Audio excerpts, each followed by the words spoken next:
नमस्कार। सबसे पहले सभी नमस्कार। सबसे पहले सभी विद्यार्थी भाइयों के उज्जवल भविष्य की मैं कामना करता हूं। मैं ये मानता हूं कि हमारे देश का भविष्य आपकी नई जनरेशन आगे होकर उनके हाथ में सुरक्षित है। आपको चाहे प्राइवेट सेक्टर में जाए चाहे सरकारी सेक्टर में जाए, आपका कंट्रीब्यूशन, आपका नॉलेज, आपका विशेष रूप से काम करने की पद्धति, आपका टैलेंट आपको निश्चित रूप से यश तो देगा ही, पर देश के और समाज के भलाई के लिए भी उपयोगी होगा।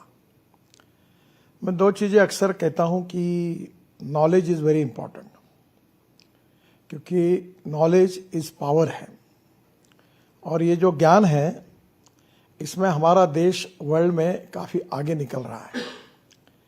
Innovation, entrepreneurship, science, technology, research, skilled and successful practices. We name it as knowledge, and conversion of knowledge into wealth is the future. The other important philosophy which always I remember, that is conversion of waste into wealth. No person is waste, no material is waste. It is depending upon the appropriate technology. It is depending upon the appropriate vision of the leadership that you can convert waste into wealth. मैं मानता हूं कि समस्याएं बहुत हैं और आपके जीवन में जब आप कहीं भी प्राइवेट या गवर्नमेंट सेक्टर में काम करोगे तो आपको हर समय समस्याएं आएगी। पर मैं अक्सर एक बात को याद रखता हूं कि there are some people who convert problems into opportunities and there are some people who convert opportunities into the problems. आज समस्याओं का रूपांतर आप अवसरों में करना ही लीडरशिप की सबसे बड़ी कसौटी है। मैं मानता हूं कि आप सब लोग जीवन में समस्याओं पर मात करके विजयी होंगे, आगे जाएंगे और देश और समाज के लिए कंट्रीब्यूट करेंगे। जहां तक ये जो नए नए इनोवेशंस और टेक्नोलॉजी है, इसका ट्रांसपोर्ट सेक्टर के बारे में मुझे विशेष रूप से कहा गया है, तो सबसे पहली बात है कि हमें हमारी समस्याओं को समझना होगा। पहली समस्या ये है कि हमारे देश में airports, water ports, ports, railway stations और रोड, और अभी विशेष रूप से जलमार्ग, नेशनल हाईवे, रेलवे के मार्ग, ये सब में साथ साथ हमारी टेक्नोलॉजी को बदल रही है, हर सेक्टर में बदल रही है। एक समय हमारे कोयले के इंजन पर हमारे गाड़ियाँ चलती थी, अब लगभग 100% इलेक्ट्रिफिकेशन हुआ है, स्पीड भी बढ़ी हुई है। एक तरफ हमारे पोर्ट्स इतने इफिशिएंट नहीं थे, आज हम लोग इंटरनेशनल स्टैंडर्ड के बराबरी पहुंच रहे हैं, नए पोर्ट का निर्माण कर रहे हैं और किसी भी देश के विकास में इंपोर्ट और एक्सपोर्ट में पोर्ट का योगदान बहुत बड़ा होता है। तीसरी बात जो है एविएशन इंडस्ट्री, उसमें तो इतना रिवोल्यूशन हुआ है कि हमारे देश में आज बड़े प्रमाण पर एयरपोर्ट्स तैयार हुए हैं और विशेष रूप से जैसे हमारे पुराने समय स्टेट ट्रांसपोर्ट के स्टेशन, बस स्टेशंस थे, वैसे एयरपोर्ट अब भरे हुए हैं और इसलिए स्वाभाविक रूप से जो ट्रांसफॉर्मेशन हुआ, जो चेंज हुआ है पिछले 25 साल में, उसका अध्ययन करके अगले 50 साल में हमको क्या विजन लेनी है, इसके ऊपर विचार करके हमको आगे जाने की आवश्यकता है। The futuristic technology, futuristic vision and futuristic planning in advance and detail, उसका इम्प्लीमेंटेशन प्रभावी रूप से करने में ही देश का हित है। सबसे पहले स्वदेशी और स्वावलंबन हमारा मंत्र है और इसलिए स्वाभाविक रूप से राष्ट्र की उन्नति और विकास के लिए हमारे देश में हर चीज़ हम कैसे निर्माण करें और कोई चीज़ इंपोर्ट करने की हमें आवश्यकता ना पड़े, इसका भी ध्यान देना होगा। अगर सही माने में ये सही है कि हमें इंपोर्ट को कम करना है और एक्सपोर्ट को बढ़ाना है, तो स्वदेशी और स्वावलंबन के आधार पर हमारे देश में जो स्टार्टअप है, जो नई नई टेक्नोलॉजी विकसित हो रही है, उसका योगदान ट्रांसपोर्ट सेक्टर में भी बहुत ज़्यादा है। और एक आधी टेक्नोलॉजी अगर हमारे पास नहीं है तो किसी देश से वो टेक्नोलॉजी हम ला सकते हैं। मैं सबसे पहले आपको ये कहना चाहूँगा कि हम लोग ग्रीन एक्सप्रेस हाईवे बना रहे, एक्सिस कंट्रोल। ग्रीन का मतलब ये रोड ही नहीं थी, हम नए बना रहे हैं। मैं आपको एक ही उदाहरण बताऊं तो हमारे विद्यार्थी जीवन में हम कश्मीर से कन्याकुमारी तक बात करते थे। अब ऐसी स्थिति है कि अगर हम मनाली से निकलेंगे तो रोहतांग पास जाने के लिए 3.5 घंटे लगते थे। अब अटल टनल बनी है, हम 8 मिनट में जाते हैं। रोहतांग टनल के जब बाहर आएंगे तो हमारे यहाँ हम 8 टनल बना रहे अप टू लद्दाख और लेह, और रोड भी बना रहे हिमालय के बीच में से। और फिर लद्दाख और लेह आएंगे तो उसके बाद आशिया की सबसे बड़ी झोजिला टनल बना रहे हैं, और जिसकी लंबाई 11.6 किलोमीटर है, और वो करीब 70-80% काम पूरा हुआ है। वहाँ से निकल के झेड़मोर टनल से हम श्रीनगर आएंगे, और श्रीनगर और जम्मू के बीच में हमने 18 टनल बना रहे, 17 टनल पूरी हो गई है, और जिसके कारण जम्मू से श्रीनगर 4 घंटे में हो जाएगा। और ये एक टनल पूरा और रोड अच्छा होने के बाद 3.5 घंटे पे आएगा। फिर जम्मू आने के पहले कटरा के पास राइट हैंड से दिल्ली कटरा एक्सप्रेस हाईवे मिलेगा। अमृतसर होकर वो दिल्ली आएगा, अमृतसर से 4 घंटे में दिल्ली, और दिल्ली मुंबई एक्सप्रेस हाईवे को जुड़ेगा। दिल्ली मुंबई एक्सप्रेस हाईवे को जुड़ने के बाद अब दिल्ली से लगभग हमने मुंबई तक के काम में 80% काम पूरा किया है।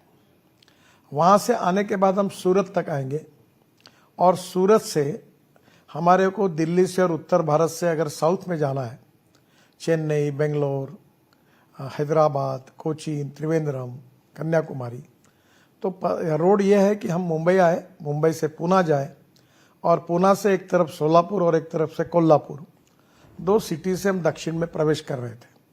पर अब हमको सूरत के बाद मुंबई आने की ज़रूरत नहीं है। हम नया हाईवे बना रहे, सूरत से नासिक, नासिक से अहमदनगर, अहमदनगर से सोलापुर, और सोलापुर से कर्नूल, और कर्नूल से हैदराबाद, चेन्नई, बेंगलोर, मैंगलोर, कोचीन, त्रिवेंद्रम और कन्याकुमारी। यानी ये कश्मीर से कन्याकुमारी पूरा हाईवे बन गया। दिल्ली से हाईवे काफ़ी कुछ हुआ है, थोड़ा बहुत होने का बाकी है, पर कश्मीर से कन्याकुमारी तक हमारा एक्सिस कंट्रोल हाईवे बन गया। तो एक प्रकार से हमारे यहाँ ये हाईवे के कारण सबसे बड़ा फायदा होगा कि आज हमारी लॉजिस्टिक कॉस्ट 16% आती है। मेरा विश्वास है वो 9% पे आएगी। वो 9% में इसलिए आएगी कि हाईवे हमने ऐसे बनाया है कि वहाँ दिल्ली से मुंबई एक ट्रक को जाने के लिए 54 आवर्स लगते थे, अब वो 20 घंटे में आएंगी। तो स्वाभाविक रूप से टाइम बचेगा, फ्यूल बचेगा। तो ऐसे हाईवे हम दिल्ली से देहरादून 2 घंटे में, दिल्ली से चंडीगढ़ 2.5 घंटे में, दिल्ली से जयपुर 2 घंटे में, दिल्ली से अमृतसर 4 घंटे में, दिल्ली से कटरा 6 घंटे में, चेन्नई से बेंगलोर 2 घंटे में, और मैसूर से बेंगलोर 1 घंटे में। तो लगभग इसमें कुछ बन भी गए। इसका सबसे बड़ा फायदा होगा कि हमारी लॉजिस्टिक कॉस्ट कम होगी, और जिसके कारण हमारा एक्सपोर्ट बढ़ेगा। जब रोड इंफ्रास्ट्रक्चर के बारे में American president John F Kennedy ji ने जो बात कही थी, वो मैं अक्सर याद रखता हूँ। उन्होंने कहा था कि American roads are not good because America is rich, but America is rich because American roads are good. और रोड से प्रॉस्पेरिटी आती है। तो सबसे पहली बात है कि रोड के कारण नई सिटी डेवलप होंगी, इंडस्ट्री आएगी, ट्रेड बिजनेस डेवलप होगा, लॉजिस्टिक कॉस्ट कम होगी। हमने सब पोर्ट को जोड़ने का कार्यक्रम तैयार किया है। हम लोग ने सागरमाला करके, मैं जब शिपिंग मंत्री था तो 16 लाख करोड़ की योजना हाथ में ली, 12 लाख करोड़ के काम पूरे हुए। फिर भारतमाला प्रोजेक्ट हमने लिया जो करीब 40 लाख करोड़ का है। पहला फेज हमने उसमें से 60-70% काम पूरा कर लिया। तो आप स्वाभाविक रूप से देश में रोड इंफ्रास्ट्रक्चर बदल रहा है, पोर्ट का चित्र बदल रहा है, हवाई एयरपोर्ट का चित्र बदल रहा है, और इतना ही नहीं तो रेलवे का भी चित्र बदल रहा है। और यह नया जो इंफ्रास्ट्रक्चर है वो देश के विकास के लिए, ग्रोथ रेट बढ़ाने के लिए बहुत आवश्यक है। हमारे प्रधानमंत्री जी कहते हैं कि हमें $5 ट्रिलियन की इकोनॉमी बनना है, हमें विश्वगुरु बनाना है, हमारे देश को हमको दुनिया की महान आर्थिक शक्ति बनाना है, हम दुनिया की तीसरे नंबर की अर्थव्यवस्था बनना चाहते हैं। तो ये सब करने के लिए हमको एक्सपोर्ट को बढ़ाना होगा, उद्योग क्षेत्र में, एग्रीकल्चर में प्रगति और विकास करना होगा। और आज हमारा 8% ग्रोथ रेट है, उसको बढ़ाकर कम से कम 12% तक ले जाने की कोशिश करनी पड़ेगी। और ये करने के लिए water, power, transport and communication, चारों चीज़ों का इंफ्रास्ट्रक्चर जब डेवलप करेंगे तो इंडस्ट्री आएगी, ट्रेड बिजनेस बढ़ेगा, इंडस्ट्री और ट्रेड बिजनेस बढ़ेगा तो कैपिटल इन्वेस्टमेंट आएगी, कैपिटल इन्वेस्टमेंट और इंडस्ट्री और ट्रेड बिजनेस बढ़ेगा तो रोजगार का निर्माण होगा, और रोजगार निर्माण हुआ तो गरीबी दूर होगी और हमारा देश सुखी, समृद्ध और संपन्न होगा। अब ये सब करते समय अलग अलग प्रकार की टेक्नोलॉजी हमारे देश में भी विकसित हुई है और वर्ल्ड में भी विकसित हुई है। उदाहरण के लिए ट्रांसपोर्ट सेक्टर में मैं आपको बताता हूँ कि जैसे रोड अच्छे बन रहे हैं, वैसे अब हम लोग इलेक्ट्रिक हाईवे में जाने की कोशिश कर रहे हैं। पहला पायलट प्रोजेक्ट अभी नागपुर में हम शुरू कर रहे हैं, जो प्रोजेक्ट ऐसा है कि टाटा और स्कोडा दो कंपनी के साथ जॉइंट वेंचर हुआ है। मैं खुद चेकोस्लोवाकिया में स्कोडा में गया था। वो जो इलेक्ट्रिक बस है, ट्रॉली बस, जो 3 बसेज जोड़कर आती है, 2 बसेज 18 मीटर 24 मीटर की आती है, वो बसेज जो है वो हम नागपुर में पहली बार रिंग रोड पर 50 किलोमीटर चला रहे, 15-15 मिनट में बस आएगी। उसकी विशेषता ये है कि टाटा ने स्कोडा से टेक्नोलॉजी ली है, वो जो रोलिंग स्टॉक है वो तैयार करेंगे, और वो बस जो है इलेक्ट्रिक केबल डालने की ज़रूरत नहीं है। एक बस स्टॉप पर बस खड़ी रहेंगी, ऊपर से हिटाची ने एक टेक्नोलॉजी तैयार की है, टाटा ने उनके साथ भी जॉइंट वेंचर किया है। वो डायरेक्ट नीचे आएगी, बस को चार्ज करेगी और 40 किलोमीटर बस चलेगी। तो एक आधा मिनट में फिर से बस 40 किलोमीटर, फिर 40 किलोमीटर चलती रहेगी। तो ये टेक्नोलॉजी के आधार पर ये बस में बस होस्टेस होगी, एयर होस्टेस जैसी, चाय कॉफ़ी नाश्ता मिलेगा, एग्जीक्यूटिव क्लास की सीट रहेगी, एक लैपटॉप भी होगा, टीवी स्क्रीन पर सब देख सकेंगे, और बस का रेट डीजल बस की तुलना में 30% कम होगा। अब ये जो इस प्रकार के टेक्नोलॉजी से जब बस चल सकती है तो ट्रक भी चल सकती है, और इलेक्ट्रिक पर अगर ट्रक चलेगी तो जहाँ 100 रुपये का डीजल लगता है वो 5 रुपये की बिजली लगती है। अभी आप देखो, मैं ट्रांसपोर्ट मंत्री होने के नाते electric, ethanol, methanol, biodiesel, bio LNG, bio CNG और ग्रीन हाइड्रोजन, इसके ऊपर विशेष रूप से हम प्रोत्साहित कर रहे हैं। इसमें से ये काफ़ी फ्यूल इंडिजीनियस है। हमारे देश में हम 16 लाख करोड़ का इंपोर्ट करते हैं फॉसिल फ्यूल का, उसके बजाय हम hydrogen, ethanol, methanol, biodiesel, bio LNG, bio CNG और इलेक्ट्रिक बना रहे हैं। एक समय लिथियम आयन की बैटरी की कीमत करीब $150 पर किलोवाट पर आवर थी, वो 115 आई, और अभी मेरी जानकारी है कि 100 से $105 तक आई है। जब यह 100 से नीचे आएगी तो पेट्रोल कार, पेट्रोल का डीजल की बस और इलेक्ट्रिक की बस की कीमत सेम होगी। अब इलेक्ट्रिक बस चलाने के लिए 60 रुपये किलोमीटर खर्चा आता है, डीजल बस चलाने के लिए 115 रुपये किलोमीटर आता है।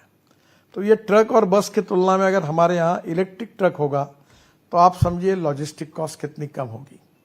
फ्लेक्स इंजन की गाड़ियाँ हम ला रहे हैं। अभी मैंने बजाज की सीएनजी पर चलने वाली मोटरसाइकिल लॉन्च की पूना में, ये वर्ल्ड की पहली है। इसमें ये मोटरसाइकिल है, इसको चलाने के लिए 1 किलोमीटर के लिए ₹2.25 पेट्रोल का खर्चा आता है, और सीएनजी में ₹1 किलोमीटर आता है। तो middle class, lower middle class student के लिए अगर ये अगर सीएनजी पे आएगी तो आधे से ज़्यादा पैसा पेट्रोल का बचेगा। अभी हमने फ्लेक्स इंजन शुरू किया है, जो बसें, जो स्कूटर और ऑटो रिक्शा और गाड़ियाँ आ रही, मेरे पास फ्लेक्स इंजन की गाड़ी है जहाँ 100% इथेनॉल का यूज़ हो रहा है। तो मुझे लगता है कि हमने सीएनजी, एलएनजी अब परली से बनने लगा है। करीब 400 प्लांट देश में शुरू हो रहे, 40 शुरू हो गए। ये हमारे लिए बहुत फायदे का है। अभी तो पानीपत में एक प्लांट इंडियन ऑयल ने शुरू किया, मुझे बहुत खुशी है, जिसका पीछा मैं करता था। वो 1 lakh ton bitumen per day बना रहे हैं, और नहीं 150 टन बिटुमिन पर डे और 1 लाख लीटर इथेनॉल बना रहे हैं। और वो साल भर में 76,000 ton bio aviation fuel, sustainable aviation fuel बना रहे, जिससे हवाई जहाज चलेंगे। मैं आपको बताना चाहता हूं कि आने वाले कुछ दिनों में हिंदुस्तान में वर्ल्ड के हवाई जहाज इसलिए आएंगे कि हमारा फ्यूल सस्ता होगा और यहाँ से बायो एविएशन फ्यूल वो उठाएंगे। तो ये जो चेंजेस हो रहे ट्रांसपोर्ट सेक्टर में, इससे हमारी लॉजिस्टिक कॉस्ट सिंगल डिजिट पे 9 पे आएगी, तो हमारा एक्सपोर्ट बढ़ेगा, प्रगति होगी, ग्रोथ रेट बढ़ेगा। अब दूसरी इंपॉर्टेंट चीज़ ये है कि नई नई टेक्नोलॉजी रोज आ रही है। अभी सर्कुलेशन इकोनॉमी की बात होती है। सर्कुलेशन इकोनॉमी में जो टायर रहते थे रबर के, ये वर्ल्ड से हमारे देश में इंपोर्ट करने के लिए बंदी थी। मैंने एनवायरनमेंट मिनिस्ट्री को कहा कि इसको अलाउ करो। अब ये रबर के टायर से हम लोग पाउडर निकालकर ये बिटुमिन में डाल सकते हैं 15-16% तक। फिर जो वेस्ट प्लास्टिक है वो 7% तक डाल सकते हैं। हमारे देश में 80 लाख टन का बिटुमिन लगता है। 40 लाख से 45 लाख टन हमारी रिफाइनरी देती है और 40 लाख टन का इंपोर्ट होता है। अगर हमने ये 15% रबर वेस्ट और ये डाला तो रोड की क्वालिटी भी सुधरेगी और हमारा इंपोर्ट भी कम होगा। तो कहीं ना कहीं अब हमारे यहाँ सॉइल स्टेबलाइज टेक्नोलॉजी आई है, जो केमिकल्स है वो ज़मीन में डालकर हम उसको मिक्स करके हमारा इतना उसका बेस अच्छा हो जाता है कि हम कम कॉस्ट में रोड की क्वालिटी को मेंटेन कर सकते हैं। हमारे यहाँ हमने विशेष रूप से कचरा का उपयोग किया है। अभी दिल्ली में जो UR2 है और दिल्ली मुंबई हाईवे का पार्ट है, उसमें 80 लाख टन कचरा गाजीपुर के टेकड़ी का हमने सेग्रीगेट करके उसमें मेटल, ग्लास, प्लास्टिक अलग किया और जो कचरा था वो हमने रोड में यूज़ किया। अहमदाबाद डोलेरो रोड पर वहाँ भी हमने इसी प्रकार से हमने करीब काफ़ी बड़े प्रमाण पर ये सब जो कचरा है, करीब 30 लाख टन अहमदाबाद का, वो उसमें डाला है। अब देश में कचरा भी हम डाल रहे हैं। दूसरी बात, हमारी जो कंस्ट्रक्शन इक्विपमेंट है उसमें JCB ने अभी फ्लेक्स इंजन पर, CNG पर और डीजल ऐसा हाइब्रिड पर JCB तैयार किया है। हम अभी इलेक्ट्रिक पर, फिर CNG पर हम मशीनरी को कन्वर्ट कर रहे हैं, जिससे हमारी कॉस्ट भी कम होगी, प्रदूषण भी कम होगा और फॉसिल फ्यूल का इंपोर्ट भी कम होगा। अभी बंगलौर में हमने एक प्रयोग किया था कि कोयले से जो मिथेनॉल बनता है वो 15% डीजल में डालने की नीति सरकार ने निर्णय किया है। तो वो डालकर हमने अशोक लेलैंड की बसेस बंगलौर म्यूनिसिपल कॉर्पोरेशन की चलाई और वो प्रोजेक्ट सक्सेसफुल हुआ। उसी समय मिथेनॉल पर चलने वाले ट्रक को भी हमने लॉन्च किया। अब मिथेनॉल का भाव 23 रुपये लीटर है और डीजल का भाव 110 रुपये लीटर है। तो कितना बड़ा सेविंग है और प्रदूषण भी कम है। और हमारे देश में हम ये सब पैदा कर सकते हैं। अब मरीन इंजन में हम मिथेनॉल का यूज़ कर रहे हैं, इलेक्ट्रिक का यूज़ कर रहे हैं। ग्रीन हाइड्रोजन हमारा भविष्य है और ग्रीन हाइड्रोजन में मैं चाहता हूं कि हम ऊर्जा को आयात करने वाला नहीं, ऊर्जा को निर्यात करने वाला देश बनने की महत्वाकांक्षा हमारे मन में है। और इसलिए जो ब्लैक हाइड्रोजन है वो कोयले से बनता है, ब्राउन हाइड्रोजन पेट्रोलियम से बनता है और ग्रीन हाइड्रोजन कचरे से, बायोमास से या पानी से बनता है। हमारी दिक्कत यह है कि अभी इसकी कीमत 350 रुपये kg आती है। अलग अलग प्रकार के प्रयोग शुरू है और मेरा विश्वास है कि म्यूनिसिपल कॉरपोरेशन के वेस्ट को सैग्रीगेट करके बायोडाइजेस्टर में डालकर मीथेन निकालकर मीथेन से हम हाइड्रोजन तैयार कर सकते हैं और ये हमारे यहाँ बहुत बड़ा पोटेंशियल है, वेस्ट टू वेल्थ। तो आने वाले समय में अल्टरनेटिव फ्यूल में, रोड कंस्ट्रक्शन में नई नई टेक्नोलॉजी का उपयोग करके जो रिफॉर्म हो रहा है उससे जो ट्रांसफॉर्म होगा और उसके कारण जो परफॉर्म होगा उसमें देश के विकास का दर बहुत बढ़ेगा। हम लोग to save money is to earn money, नए नए स्टार्टअप जो है वो नई नई टेक्नोलॉजी का उपयोग करके हम प्रदूषण को कम करना चाहते हैं। हमारी नीति यही है, import substitute, cost effective, pollution free और इंडिजिनस। ट्रांसपोर्ट सेक्टर में आपको याद होगा 1-2 साल पहले मैंने इनिशिएटिव लेकर एक हवाई जहाज MPBS सी प्लेन हमने समुद्र में उतारा था। बाद में वो सरदार सरोवर के लिए चालू भी हुआ था, कुछ कारणवश आगे चल नहीं पाया। तो आज हम लोग MPBS सी प्लेन देश में लाकर हर तालाब को, हर डैम को हम वाटर पोर्ट में कन्वर्ट करेंगे और वहाँ हवाई जहाज उतरेंगे, एयरपोर्ट की जरूरत नहीं होगी। और वहाँ से उड़े हवाई जहाज MPBS सी प्लेन एयर स्ट्रिप पे भी उतरेंगे। 26 जगह पर हमने रोड पर एयर स्ट्रिप बनाई है, जहाँ मिलिट्री का सबसे बड़ा हवाई जहाज हमने उतारा था राजस्थान में और वो भी सक्सेसफुली हुआ है। Technology in road construction, changes in fuel, स्वावलंबी भारत बनाना होगा तो इंपोर्ट कम करना पड़ेगा, प्रदूषण से मुक्ति देनी पड़ेगी और देश में रोजगार निर्माण करना पड़ेगा। तो स्वाभाविक रूप से इसी दिशा में पूरे ट्रांसपोर्ट सेक्टर को हम बदल रहे हैं। वाटरवेज बनाने की हमने कोशिश की। गंगा का वाटरवेज में जब शिपिंग मंत्री था हमने पूरा बनाया, ब्रह्मपुत्रा में वाटरवेज बनाया। अब देश में 110 वाटरवेज की हमने मान्यता दी है और वाटरवेज में पानी पे तो चलेगा ही शिप, कोई बोट चलेगी, पर हवाई जहाज भी उतरेंगे। ये नई युग की कल्पना है। रोड पर ट्रक और बसेस इलेक्ट्रिक पर चलेगी, इलेक्ट्रिक की केबल होगी या जैसी चार्जिंग सिस्टम हिटाची वाली मैंने कही, उसके आधार पर ट्रक और बसेस चलेंगे। तो हमारे टिकट रेट आम आदमी के लिए 30% कम हो जाएंगे, हमारा कॉस्टिंग लॉजिस्टिक कॉस्ट कम हो जाएगी। तो टेक्नोलॉजी का उपयोग करके इनोवेशन और रिसर्च करते हुए हमारे देश के औद्योगिक और आर्थिक विकास में हम लॉजिस्टिक कॉस्ट को कम करते हुए देश में आत्मनिर्भर बने, आत्मनिर्भर भारत बने, ये हमारे प्रधानमंत्री जी की भी महत्वाकांक्षा है। और ये अगर करना है तो हर चीज हिंदुस्तान में तैयार होनी चाहिए।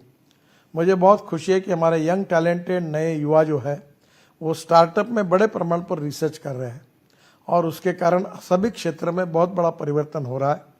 मुझे विश्वास है कि आने वाले समय में परिस्थितियां बदलती जाएगी, नई नई टेक्नोलॉजी आती रहेगी और टेक्नोलॉजी केवल बाहर से नहीं आएगी, टेक्नोलॉजी हिंदुस्तान में डेवलप होगी और हम आगे जाएंगे। मैं आखिर में आपको एक अच्छा उदाहरण बताता हूँ। मैं ट्रांसपोर्ट सेक्टर का मंत्री होने के नाते ऑटोमोबाइल का भी कुछ काम मेरे पास है। जब मैं मंत्री बना तो ये इंडस्ट्री 7.5 लाख करोड़ की थी। अभी ये इंडस्ट्री ऐसी है कि जो 4.5 करोड़ युवाओं को रोजगार देती है और भारत सरकार और राज्य सरकार को सबसे ज़्यादा जीएसटी देती है। अब ये इंडस्ट्री 16 लाख करोड़ की बनी है और हम पहले चौथे नंबर पे थे। पहले मैं जब मंत्री बना 7वें नंबर पे थे, फिर चौथे नंबर पर आए। पहले नंबर पर अमेरिका थी, दूसरे नंबर पर चाइना थी, तीसरे नंबर पर जापान थी, चौथे पर इंडिया थी। पर अब हमने जापान को पीछे डालकर हम तीसरे नंबर पर आए हैं और मुझे खुशी है कि हम धीरे धीरे नंबर 1 पर जाएंगे। आने में ये कठिन है पर असंभव नहीं है। दुनिया के सब ब्रांड अब हमारे देश में उपस्थित है। मर्सिडीज वालों ने, मैं भी उनका एक इलेक्ट्रिक मर्सिडीज को जब लॉन्च किया तो मुझे बताया कि इसके बाद पूरी मर्सिडीज हम इलेक्ट्रिक पे बनाएंगे और हिंदुस्तान हमारा मैन्युफैक्चरिंग हब होगा। अब सभी ब्रांड यहाँ आ रहे हैं, बड़े प्रमाण पर हमारा एक्सपोर्ट बढ़ रहा है। हमारी 2 wheeler industry Bajaj, TVS, hero, ये सब 50% ऑफ द प्रोडक्शन को एक्सपोर्ट कर रहे हैं। आने वाले समय में electric vehicle, electric scooter, electric bus भी पॉपुलर बनी है। तो मुझे खुशी है कि हमारा ऑटोमोबाइल सेक्टर में काफ़ी बड़े प्रमाण पर विकास हो रहा है और नए रोजगार निर्माण हो रहे हैं, सरकार को भी रेवेन्यू मिल रहा है और हमारा देश भी आगे जा रहा है। जिस प्रकार से ऑटोमोबाइल सेक्टर में हम आगे गए, रोड सेक्टर में आज हम दुनिया का सबसे बड़ा रोड नेटवर्क बना है। जब मैं कहता हूं कि हम 2024 समाप्त होगा तो हमारा रोड इंफ्रास्ट्रक्चर अमेरिका के बराबर होगा, तो कुछ अमेरिका से लोग मेरे पास आए, बोले आप गलत बोल रहे हैं, आपका अभी रोड इंफ्रास्ट्रक्चर अमेरिका से अच्छा है। तो जिस प्रकार से ये जो ट्रांसफॉर्मेशन हो रहा है, टेक्नोलॉजी का उपयोग करके, इनोवेशन का उपयोग करके, ये अलग अलग प्रकार के स्वदेशी स्वावलंबन के आधार पर हमारे देश में एग्रीकल्चर को बढ़ावा देकर हम फ्यूल से लेकर इंफ्रास्ट्रक्चर तक जो प्रगति और विकास कर रहे हैं, इसके कारण देश विश्व गुरु बनेगा, देश आर्थिक महाशक्ति बनेगा, देश दुनिया की तीसरी महान आर्थिक शक्ति बनेगा और हम देश आगे जाएगा। गरीबी, भूखमरी, बेरोजगारी से मुक्ति मिलेगी, गांव, गरीब, मजदूर, किसान का कल्याण होगा और आत्मनिर्भर भारत का सपना पूरा होगा। यही हमारी संकल्पना है और नई नई बातें रोज आ रही है, नई नई बातें आ रही। मैं कुछ बातें आपको बता पाया हूँ, समय के इसमें नहीं बता पा रहा हूँ, पर कंस्ट्रक्शन में खूब टेक्नोलॉजी आई है और हम जो अच्छी टेक्नोलॉजी है, जो हमारे लिए अनुकूल है, उनको लगातार इम्प्लीमेंट करने की कोशिश कर रहे हैं। मेरा विश्वास है कि निश्चित रूप में इसमें विकास होगा। आखिर में एक प्रार्थना ये यूपीएससी के विद्यार्थी, इनको मैं करूँगा कि हमारे देश में पानी की समस्या बहुत बड़ी है। शुरुआत में जैसे कहा गया था, मैं इतना होशियार विद्यार्थी नहीं हूँ। मुझे 9 डीलिट्स मिली है, उसमें से 5 एग्रीकल्चर साइंस में मिली है। दौड़ने वाले पानी को चलने के लिए लगाओ, चलने वाले पानी को रुकने के लिए लगाओ, रुके हुए पानी को जमीन को पीने के लिए लगाओ।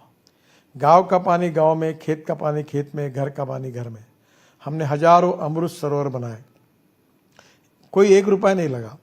रोड के लिए जो मिट्टी लगती थी वो वहाँ से धरणों से, डैम से निकली और रोड में यूज की। वाटर स्टोरेज कैपेसिटी बढ़ाई, नदी नालों का खोलीकरण किया, रुंदीकरण किया, वाटर कंजर्वेशन, वाटर लेवल बढ़ी, वाटर जमीन में डिपॉजिट हुआ।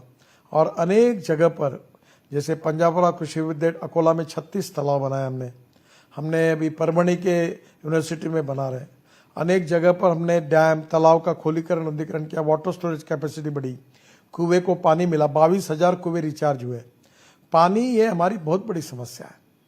यानी राजस्थान, गुजरात, महाराष्ट्र, छत्तीसगढ़, उड़ीसा, बाद में कर्नाटक, तमिलनाडु, तेलंगाना, आंध्र प्रदेश, हमारी सबकी समस्या पानी की समस्या है।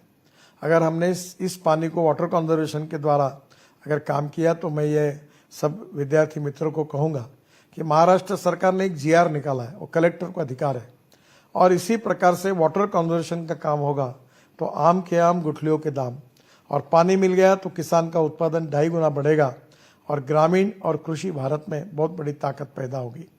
मुझे लगता है कि जो पॉजिटिव बातें हैं, जो देश के विकास के लिए है, गांव, गरीब, मजदूर, किसान का कल्याण करने वाले हैं, उसको हम प्रभावी रूप से अगर इम्प्लीमेंट करते हैं तो निश्चित रूप से हमारा देश शक्तिशाली बनेगा, आत्मनिर्भर बनेगा, दुनिया की महाशक्ति बनेगा। आप सबके हाथों से हमारा देश ताकतवान बने, आत्मनिर्भर बने, गांव, गरीब, मजदूर, किसान का कल्याण हो, आपको शक्ति मिले, प्रेरणा मिले और आपके द्वारा ये परिवर्तन हो, यही शुभकामनाएं मैं आप सबको देते हुए मैं अपनी बात को समाप्त करता हूं। धन्यवाद, नमस्कार। न्यूज़पेपर में एक बेहतरीन डेटा सेट दिया गया था कि पिछले 10 वर्षों के अंदर नक्सलवाद की समस्या बहुत कम हो गई है, बहुत कम जिलों तक मर्यादित हो गई, और उसका बहुत बड़ा श्रेय द हिंदू ने इंफ्रास्ट्रक्चर, खासकर रोड ट्रांसपोर्ट इंफ्रास्ट्रक्चर को दिया था। तो आपने सर जो चीज़ें बताई, न सिर्फ आर्थिक महासत्ता बनने के लिए बल्कि सुरक्षा वगैरह के लिए भी रोड ट्रांसपोर्टेशन का बहुत महत्व है। आपने सर जितने स्पष्ट विचार कम समय में इतने सारे हमें मुद्दे बताए, कोई शक नहीं है कि जो आप बता रहे, अमेरिका से भी बेहतर भारत की रोड व्यवस्था और ये सस्टेनेबल फ्यूल का इंफ्रास्ट्रक्चर हम बना रहे हैं। सर, आप हमारे साथ कार्यक्रम में जुड़े, विद्यार्थियों का हौसला बढ़ाए, इसलिए हम आपके खूब खूब आभारी हैं। धन्यवाद सर।